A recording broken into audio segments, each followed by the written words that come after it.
Pantnagar GB Pant कृषि एवं प्रौद्योगिक विश्वविद्यालय की कई इकाइयों में बाह्य सेवादाता के माध्यम से कार्यरत लगभग 3000 कर्मियों को अप्रैल से बढ़ा हुआ वेतन मिलेगा। इस आदेश के बाद उक्त कर्मियों में खुशी का माहौल है और उन्होंने भाजपा के वरिष्ठ नेता व पूर्व विधायक राजेश शुक्ला का पंतनगर पहुंचने पर फूल मालाओं से जोरदार स्वागत किया। बताते चले कि शासन द्वारा बृहस्पतिवार को जारी किए गए आदेश से ठेका कर्मियों में खुशी का माहौल है।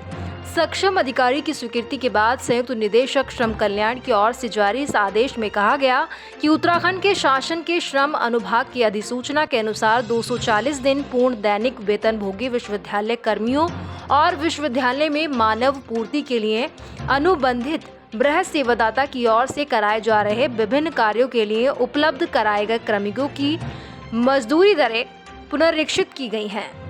इसी के श्रेय को लेकर किच्छा के पूर्व विधायक और वर्तमान में ठानी हुई है। आज विश्वविद्यालय प्रबंध परिषद सदस्य एवं किच्छा के पूर्व विधायक राजेश शुक्ला ने पंतनगर में आयोजित एक प्रेस वार्ता में उन्होंने किच्छा में कांग्रेस के वर्तमान विधायक तिलक राज बेहड़ पर जमकर प्रहार किया। उन्होंने कहा कि कुछ लोग भ्रम फैला रहे हैं कि उनके प्रयास से हुआ है, जबकि हर 5 साल पर सरकार न्यूनतम वेतन का पुनरीक्षण करते हुए उनमें 20% की वृद्धि करती है। इसी क्रम में 15 मार्च से दैनिक वेतन भोगी कर्मियों का पुनरीक्षित वेतन लागू किया गया। पंतनगर वीवी के दैनिक वेतन भोगी कर्मियों को इससे वंचित कर दिया गया। उन्होंने बताया कि मैंने कृषि मंत्री गणेश जोशी और मुख्यमंत्री पुष्कर सिंह धामी से मिलकर इसे पंतनगर वीवी में भी लागू करवा दिया था, जबकि विधायक बेहड़ ने इसका श्रेय लेते हुए पंतनगर में ठेका कर्मियों और अपने कार्यकर्ताओं से अपना स्वागत भी करवा लिया। उन्होंने कहा कि जिन्होंने इनको माला पहनाई वही लोग 2 दिन पहले उप श्रमायुक्त कार्यालय में इस वेतन वृद्धि को विश्वविद्यालय में लागू करवाने के लिए फरियाद लेकर पहुंचे थे, तो ये लोग ज्ञापन देने क्यों पहुंचे थे। उन्होंने कहा कि पंतनगर विश्वविद्यालय में ठेका कर्मियों को वास्तव में जितना वेतन मिलना चाहिए अभी भी नहीं मिल रहा है, उन्हें उपनल के बराबर वेतन मिले। उन्होंने कहा कि इसकी लड़ाई लड़ी जाएगी ताकि उनका जीवन स्तर सुधारा जा सके। उन्होंने कहा कि किच्छा पंतनगर क्षेत्र में पिछले 2 साल में विकास के नाम पर एक ईंट तक नहीं लगी, सिर्फ हवाई बातें हो रही हैं। उन्होंने कहा कि जनता सब जान चुकी है, इसका जवाब समय आने पर जनता उन्हें जरूर देगी।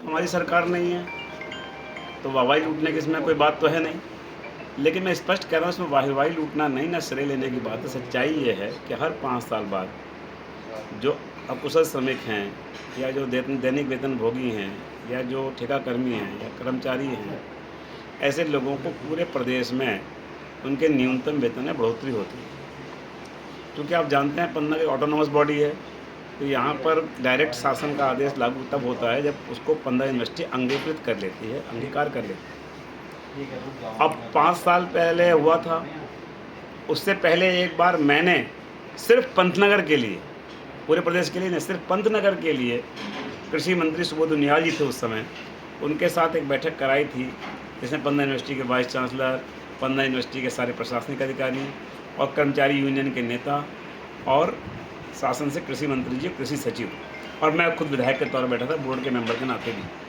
और उस समय आपको याद होगा कि 12 + 8 यानी हम 20% बढ़ाएंगे, 12 पहले साल और 8% दूसरे साल, ये तय हुआ, इन राइटिंग तय हुआ, उस पर लागू भी हुआ यूनिवर्सिटी में। तो आज मैं देख रहा था बेहड़ का बयान, वो कह रहे हैं कि राजेश शुक्ला ने तो कोई मामला उठाया नहीं। मैं आज अखबार भी लाया हूँ कि मैंने विधानसभा में क्या क्या उठाया, कैसे सरकार की बैठक कराई, बैठक के बाद यहाँ निर्णय हुआ। ESI की सुविधा यहाँ के ठेका कर्मियों को नहीं मिलती थी, वो लागू कराने का आदेश 2019 में मैंने कराया।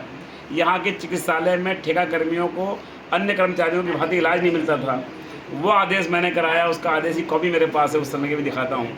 और उस समय जो विधानसभा मैंने उठाया उसके भी मैं अखबारों में जो उस समय छपी हैं खबरें वो भी लेके आता हूँ, और विधानसभा में जो कुछ उठाया जाता है वो तो रिकॉर्ड पर रहता है। लेकिन मैं एक सवाल आप लोगों के माध्यम से बेहड़ से पूछना चाहता हूँ कि चुनाव से पहले वो यहाँ लोगों से कह रहे थे कि आपको उपनल में करा दिया जाएगा। आप कह रहे थे कि यहाँ बहुत कम तनख्वाह मिल रही है, 25-25 हज़ार तनख्वाह कराई जाएगी। उनके चक्कर में कुछ लोग फंस भी गए। आज 2.5 साल हो गए, वो 1 रुपया नहीं बढ़ा पाए, ना कहीं उन्होंने कोई ऐसी पंतनगर के लिए अलग से कोई बैठक कराए, कोई निर्णय नहीं करा पाए। अब एक पूरे प्रदेश के परिप्रेक्ष्य में कोई निर्णय हो रहा है कि 20% बढ़ाया जा रहा है, तो इससे तो मात्र 100 रुपया 110 रुपये बढ़ेगा मजदूरों का, एक का मजदूर श्रमिक हो उसका दिन का प्रतिदिन का 100 रुपये बढ़ेगा, यानी महीने में 3000 बढ़ गया। तो अगर उनका मान लो 10,000 होगा पहले का, या 9,000 होगा, या 11,000 होगा, तो 3,000 14,000 हो गया, तो 25,000 तो हो नहीं गया। तो आप जो दावा कर रहे थे चुनाव से पहले कि